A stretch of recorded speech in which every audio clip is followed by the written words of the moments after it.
Assalamualaikum warahmatullahi wabarakatuh. Ketemu lagi kita dalam kesempatan kali ini. Saya ingin membahas terkait masalah pasca pengumuman Bapak Jokowi mengumumkan PPKM darurat. Ini banyak hal yang menjadi semacam lelucon bagi kita. Yang pertama adalah di media kumparan.com bahwa Luhut tidak ada lagi istilah PPKM darurat. Kita pakai level 1 sampai 4 katanya. Masya Allah. Ini negeri kok, aduh ya Allah, aduh banyak banget istilahnya. Sebenarnya ini Pak Luhut ini sedang berdialektika, sedang berpuisi kah, atau kok pandai sekali merangkai kata-kata terkait masalah kondisi darurat saat ini. Padahal rakyat sudah bosan, Pak. Sebenarnya sudah bukan lagi kita bermain di tataran istilah. Apapun istilahnya, mau PSBB ke atau PPKM ke, mau pakai level 1, mau pakai level 2 ke, nggak ada. Intinya sekali lagi saya ingat, intinya adalah perut rakyat. Bagaimana? Mau Anda berbusa-busa juga bikin 10.000 kali istilah juga tidak ada manfaatnya jika Anda tidak mampu memenuhi kebutuhan dasar atau kebutuhan pokok rakyat Indonesia. Karena itu yang jadi masalah utamanya, bukan di istilah, Pak. Apa yang mau dimakan rakyat kita? Katanya, mari kita berperilaku hidup sehat dan terus berupaya meningkatkan imunitas dalam diri kita. Bagaimana mau meningkat imunitas dalam diri kita kalau rakyat kelaparan? Kan perlu asupan gizi yang cukup. Bagaimana cukup kalau cuma bisa beli gorengan dan bala-bala? Aduh ya Allah, ini dari newsdetik.com.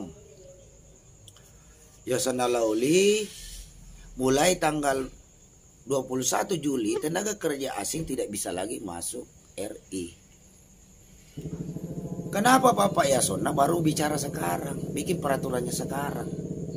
Apakah ini menjadi pertanyaan serius? Apakah karena target memasukkan tenaga kerja asing sudah memenuhi kuota? Lantas Anda sekarang buat regulasinya melarang semua tenaga, baru kalian melarang semua tenaga kerja asing masuk. Itu licik namanya, Pak.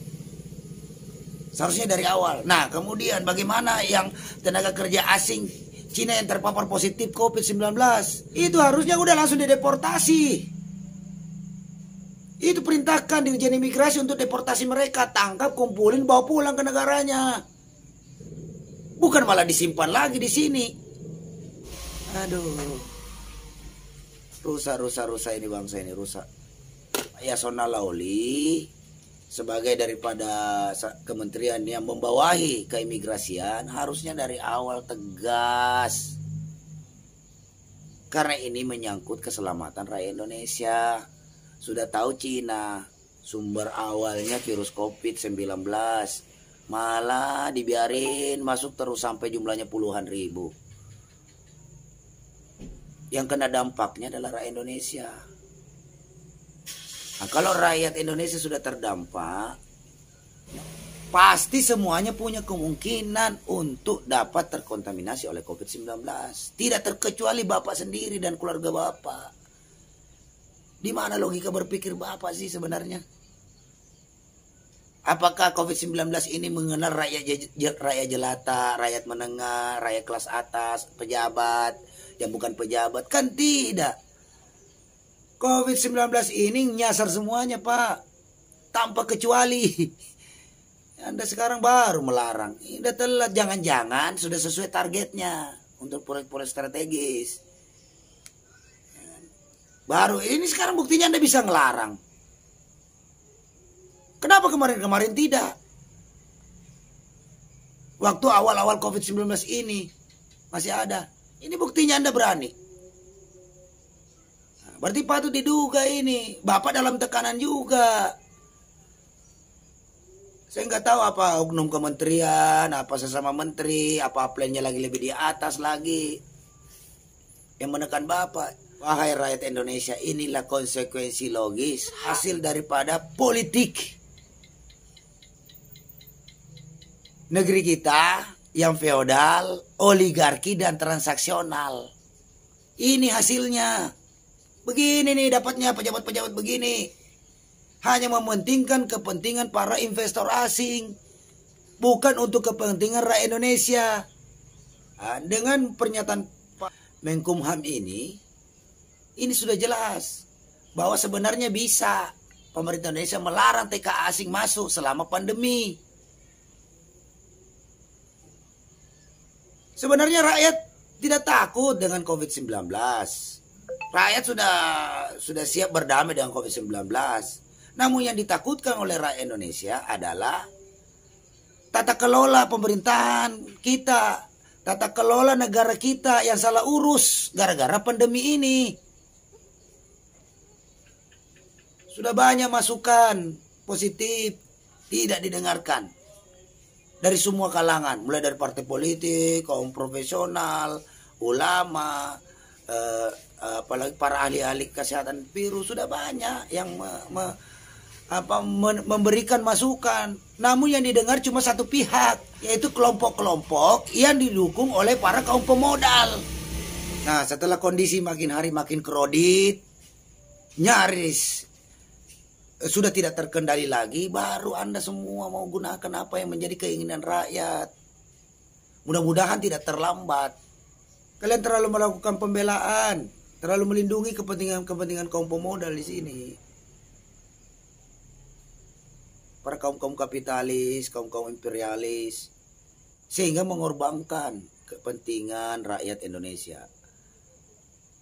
Jika rakyat tidak aman dan tenang, maka kekuasaan pun tidak akan aman dan tenang. Karena kenapa? Yang punya kedaulatan di sebuah negara itu adalah rakyat. Jadi kalau dia marah, sah-sah saja, wajar. Saya cuma khawatir aja kalau Pak Yasona Lawli juga ikuti cara-caranya Luhut.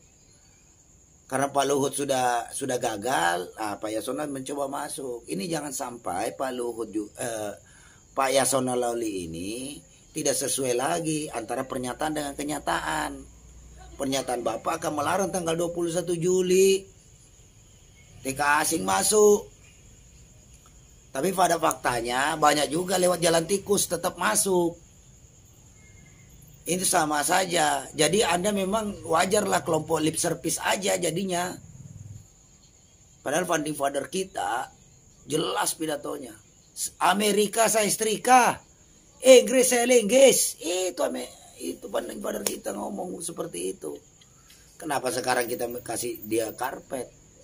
Nah, belum lagi nih, ada isu yang menarik lagi nih. Sekarang kelompok-kelompok orang kelas atas Indonesia ini sedang beramai-ramai ke Amerika Serikat untuk dengan alasan turis, sebagai turis. Padahal untuk mendapatkan vaksin yang gratis dan berkualitas tinggi.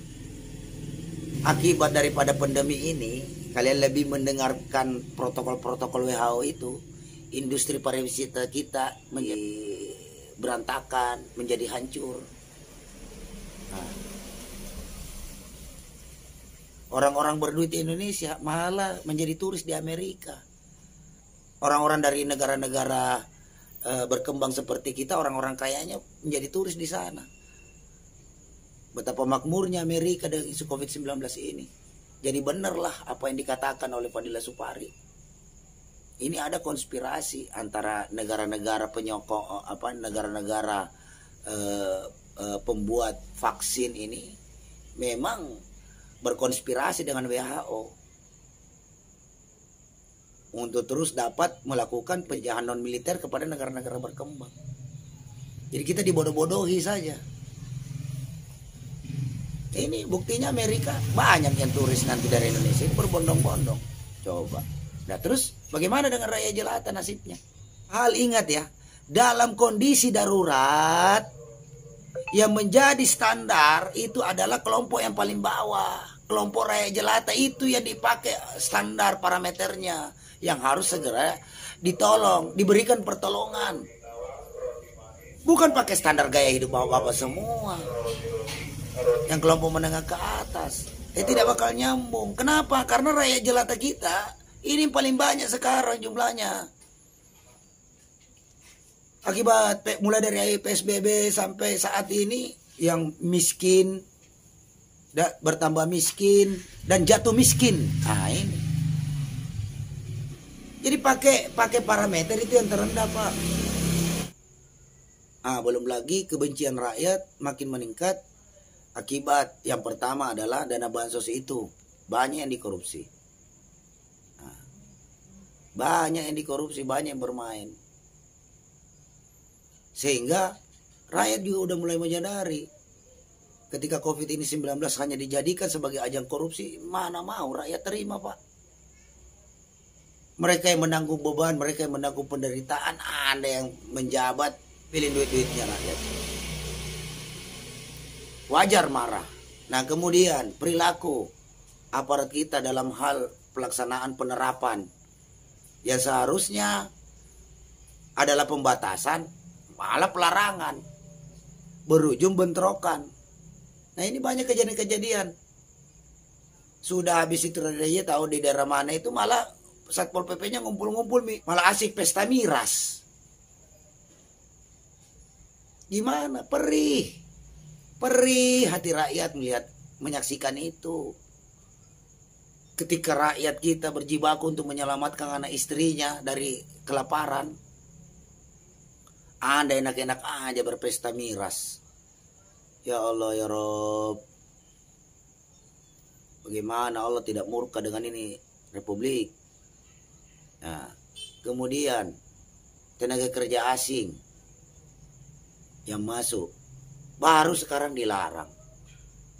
Dari kemarin-kemarin kemana wae?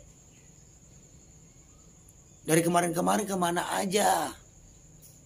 Buktinya Anda bisa melarang kan? Dengan keluarnya peraturan oleh Kemenkumham. Apakah karena lihat situasi makin kredit, baru Anda bikin aturannya? Jadi pemerintah kita ini suka coba-coba. Biarin aja rakyat belum marah, Nah, sudah banyaklah para ahli ekonom kita menyampaikan hal-hal seperti begini. Dan ini pun juga selalu sering diulang-ulang. Namun karena Anda dablek, ya terpaksa kami ulang-ulang. Biar kalian paham terhadap situasi yang sebenarnya. Bukan situasi yang dibuat dari data-data manipulatif.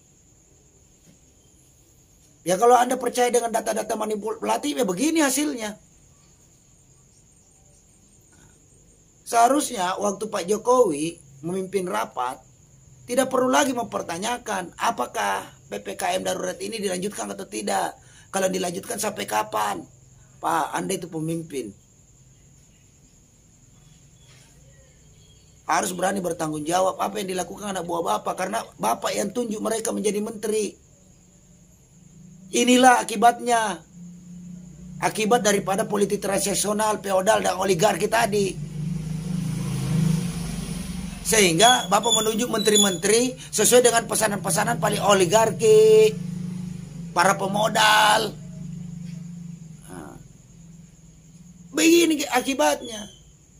Jadi tidak ada bicara tentang bagaimana memperbaiki kondisi rakyat, tidak ada.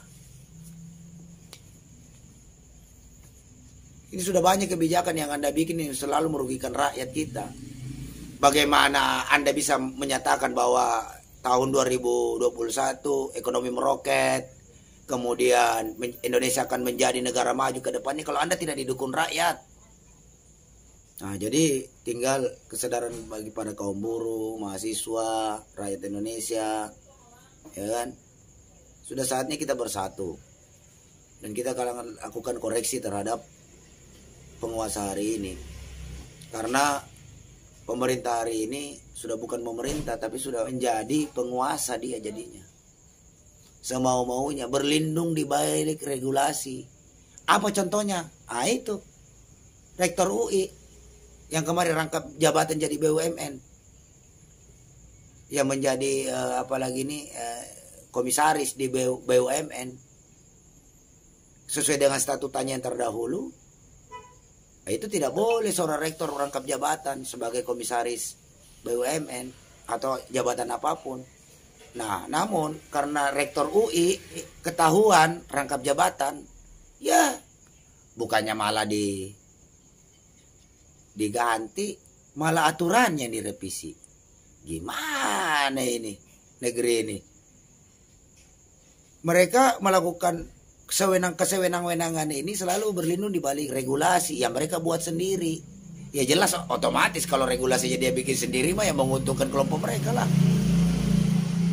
Sudah sangat tidak objektif. Ingat, saya ingatkan lagi, menjalankan pemerintahan dalam kehidupan berbangsa dan bernegara ini, kalau Anda tidak objektif, berlaku subjektif, maka tunggulah kemarahan rakyat.